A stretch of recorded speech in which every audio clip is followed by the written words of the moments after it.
Включаю воду. У меня вот такой вот душик есть. Чтобы вода была не сильно холодная. Стараюсь сделать. И просто вот таким вот образом их поливаю. Получается как метод душевания. Уход полностью складывается, основываясь на советах Натальи и канала Классика орхидейного жанра. Опрыскиваю я столько раз, сколько к ним подхожу. За вечер это может быть колоссальное количество раз. Вообще я заметила, что после опрыскиваний у орхидей как будто непробиваемый иммунитет появляется. Такое ощущение, что им становится не страшно вообще ничего. Наталья, спасибо вам огромное. Я впервые в жизни получила такое пышное цветение, и это исключительно благодаря вам. Если вам долгие годы прививали мысль, что орхидеи боятся воды, и вы привыкли к этой мысли, ответьте себе на один единственный вопрос.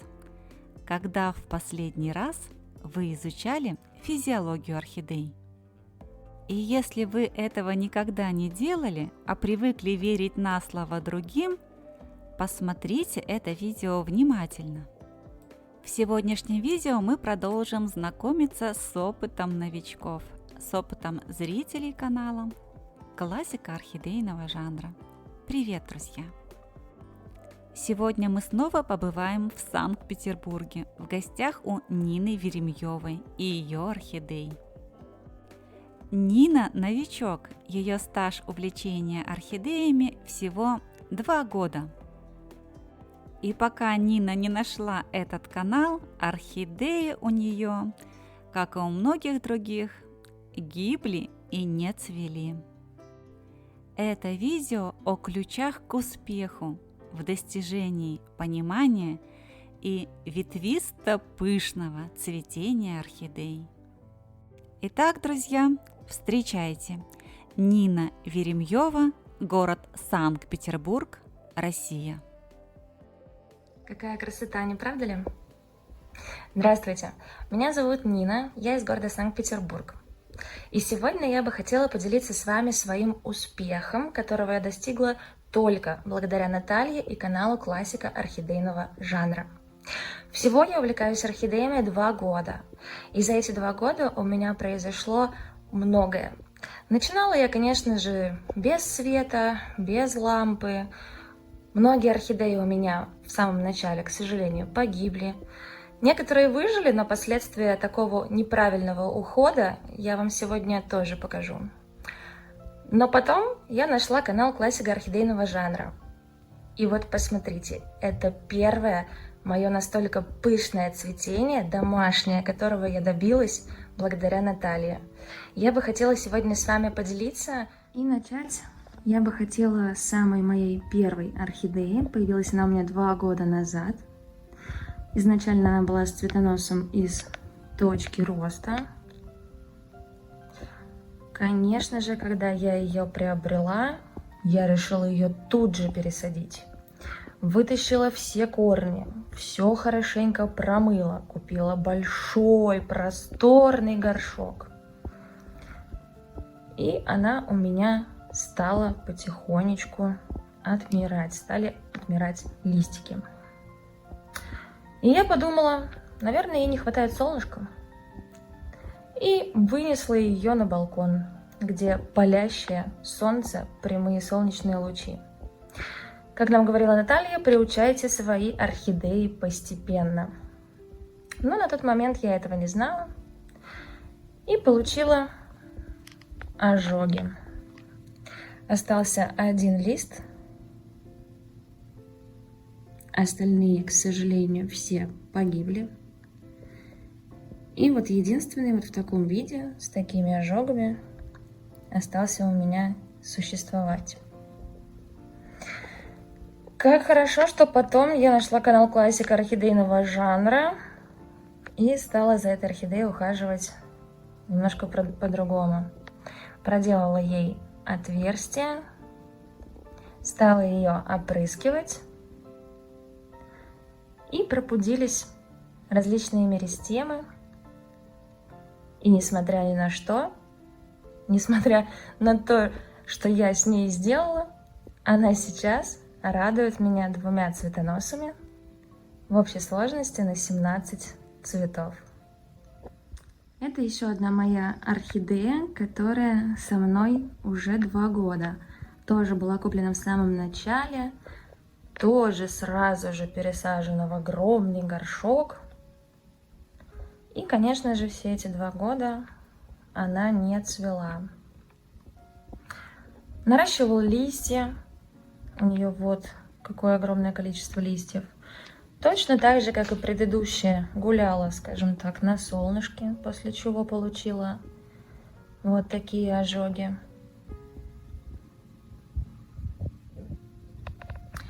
И только благодаря уходу, который рекомендует нам Наталья, спустя 2 года мне удалось выманить у нее цветонос. Да, конечно, на 1, 2, 3, 4, 5, 6 цветочков пока что. Но, надеюсь, в дальнейшем она меня порадует на большее количество цветов. Кстати, посмотрите тоже, насколько ярче цветок в момент распуска. Он вот только недавно распустился по сравнению с теми, кто уже распустился достаточно давно. И на этой орхидее у меня есть что-то интересное. Я пока что не знаю, что. Какая-то мутация, наверное. Вот можете сравнить 2 цветочка. Как мы видим, на нижнем есть какие-то дополнительные лепесточки закрытые. Не знаю, что это. Возможно, какая-то мутация. Но в дальнейшем посмотрим. Это моя любимица Asian Coral. Сейчас она цветет на 15 цветов. Один вот еще не раскрылся. Ожидаю буквально сегодня-завтра. На 2 цветоноса. Но 2 цветоноса получились у нее не случайно. Я посмотрела видео Натальи про «Сломай его так». И решила, почему бы мне тоже не проэкспериментировать. Как раз на этой орхидее у меня зародился цветонос. Вот здесь вы можете видеть, он вот сломанный. И я решила в качестве эксперимента, пока он был совсем крошкой, его сломать. И что вы думаете? Вместо одного цветоноса вылез сначала один и затем второй. Все, как и говорила Наталья. Поэтому теперь вместо цветения на 1 цветонос я получила вот такое пышное на 15 цветов. А это моя рекордсменка. Сейчас она цветет на 16 цветов на 1 цветоносе. И она решила, что этого мало. И наращивает еще 5 в общей сложности бутонов на 3 веточках. Эту орхидею я старалась максимально много опрыскивать. У нее вылез очень длинный цветонос. И мне хотелось его пробудить все меристемы, для того, чтобы получить вот такое ветвистое цветение. И, по-моему, мне это удалось. А это моя самая маленькая орхидея, цветущая. Куплена она была в размере 1,7. Вот точно так же она выглядела примерно 1,5 года назад. У нее было 2 маленьких листика. Я ко всем своим маленьким орхидеям, по примеру Натальи, подсаживаю соседей. У меня это денежное дерево. Оно у меня большое, хорошо плодится. Отрываю вот так вот листик. Листик дает потомство. Проращивается, и затем они начинают существовать посадки вместе. Буквально за 1,5 года она у меня нарастила 2 листика еще. И решила, что все, она уже взрослая, пора цвести. Да, орхидея может зацвести даже в таком маленьком размере. Вот для сравнения. Размер обычных орхидей взрослых и этого ребенка. Она у меня будет цвести на 6 цветов, 5 из которых уже распустились. И вот один еще бутончик я жду. Вот такой вот прекрасный малыш. Уход полностью складывается, основываясь на советах Натальи, канала Классика орхидейного жанра.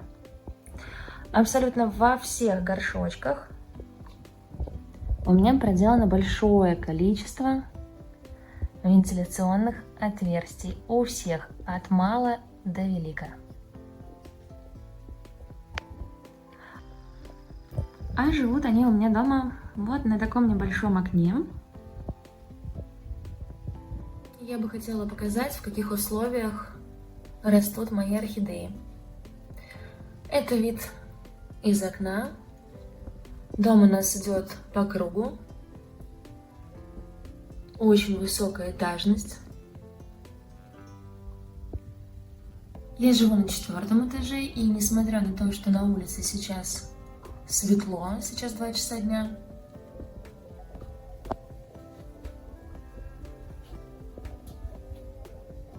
вот так вот выглядит освещение внутри комнаты.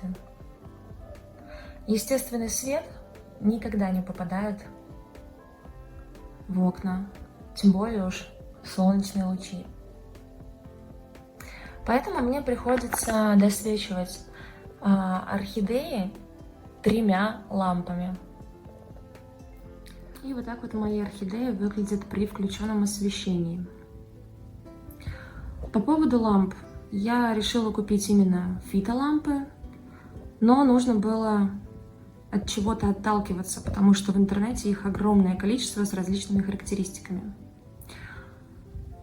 И тут я заметила вот такую вот историю. 35 микромоль в секунду. Я полезла в интернет, оказалось, что таким образом для растения измеряют фотосинтетический поток. И, конечно же, мне стало интересно в этом разобраться. Скажу сразу, это очень сложно. Я ни в чем не разобралась, поэтому просто нашла в интернете лампу с самым большим количеством микромолей. 35 я нашла больше всего. И купила их 2 штуки, так как они у меня стоят в 2 ряда. 3-я лампа сверху, она мне нужна для того, чтобы цветоносы тянулись именно вверх. Без верхней лампы цветоносы загибались и стремились к нижним лампам. Чтобы этого избежать, чтобы цветение было красивое, пышное, я повесила еще одну сверху, и они стали тянуться к ней. По поводу ухода. Конечно же, опрыскивание – это вообще самое первое и важное. Я заметила огромную разницу, вот, начав именно опрыскивать свои орхидеи. Опрыскиваю обычной водой, добавляю туда иногда сок толстянки или сок алоэ, абсолютно на глаз, пару листиков. Выжму в эту бутылочку. И да, это не какое-то средство. Эта бутылка была еще куплена до моего увлечения орхидеями. Она вот уже вся там наклеечкой помялась. Сейчас там просто вода, ничего такого, никаких растворов. И вообще в целом я не использую никакие подкормки. Просто опрыскиваю я столько раз, сколько к ним подхожу. За вечер это может быть колоссальное количество раз. Вот я уже снимаю тут не с первого дубля, у меня все получилось. Поэтому они у меня уже сырые, но ничего страшного. Можно побрызгать еще. Конечно, стараюсь выпадать на тыльную сторону листьев. И вот в таком виде они у меня целыми днями находится. Везде вода. И в центре. И даже бывает, что попаду на цветочки.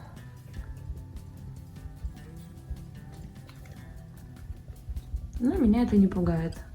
Благодаря 3 лампам всю воду они успевают очень быстро усвоить.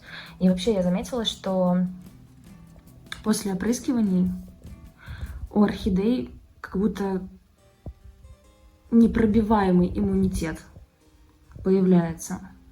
Такое ощущение, что им становится не страшно вообще ничего. А что касается полива орхидей, я их поливаю, я не знаю с какой периодичностью, но если я вижу, что корни просохли, то просто беру все горшочки, ставлю их вот так вот в раковину, включаю воду, у меня вот такой вот душик есть, чтобы вода была не сильно холодная, стараюсь сделать. И просто вот таким вот образом их поливаю. Получается как метод душевания, видимо.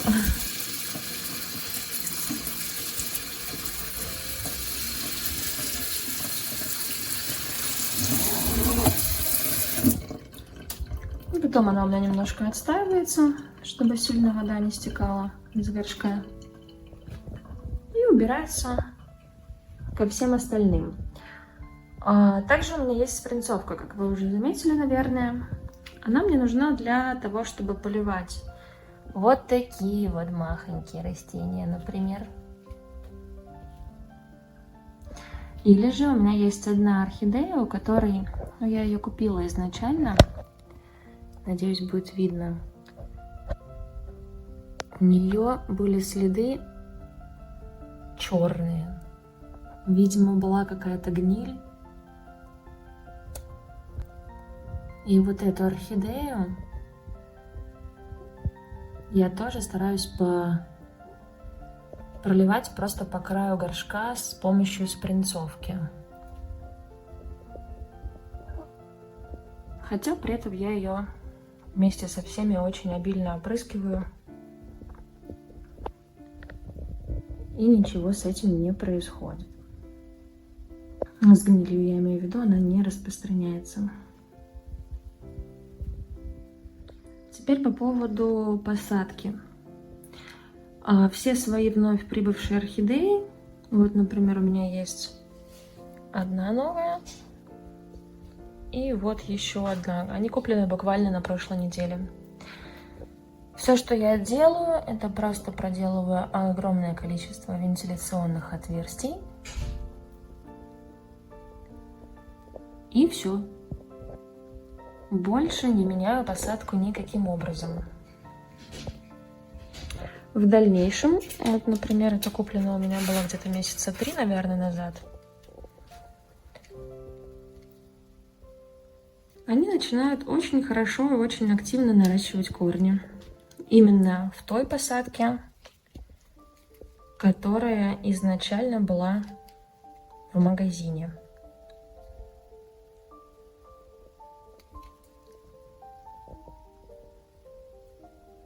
В дальнейшем, если у меня растение перерастает в свой горшок,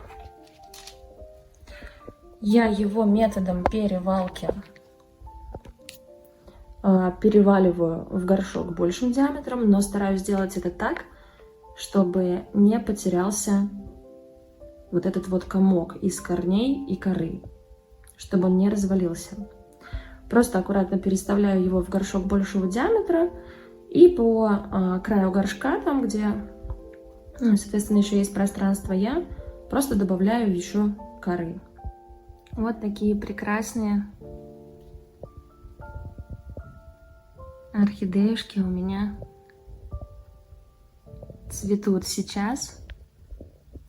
И все это цветение исключительно благодаря такому подходу, как нам советует сделать Наталья. Огромное. Я всегда любила орхидеи и поначалу, конечно, очень разочаровывалась, так как после покупки они практически всегда умирали и больше не цвели.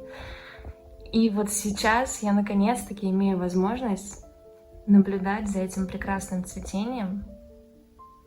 И все это благодаря каналу «Классика орхидейного жанра». Я желаю всем достичь тех высот в плане выращивания орхидей, о которых вы мечтаете. Наталья, спасибо вам огромное. Я впервые в жизни получила такое пышное цветение, и это исключительно благодаря вам. Вот такая самодостаточная история. Как говорится, не убавить, не прибавить. Мне остается лишь напомнить вам, что 21 минуту вы провели на канале «Классика орхидейного жанра». И если вам понравилось это видео, если вы захотите вернуться на канал вновь, поставьте, пожалуйста, пальчик вверх под видео, подпишитесь на канал. Если раньше вы этого не сделали, жмите на колокольчик, чтобы первыми получать уведомления о выходе новых видео. И оставайтесь со мной, ведь впереди у нас много интересного.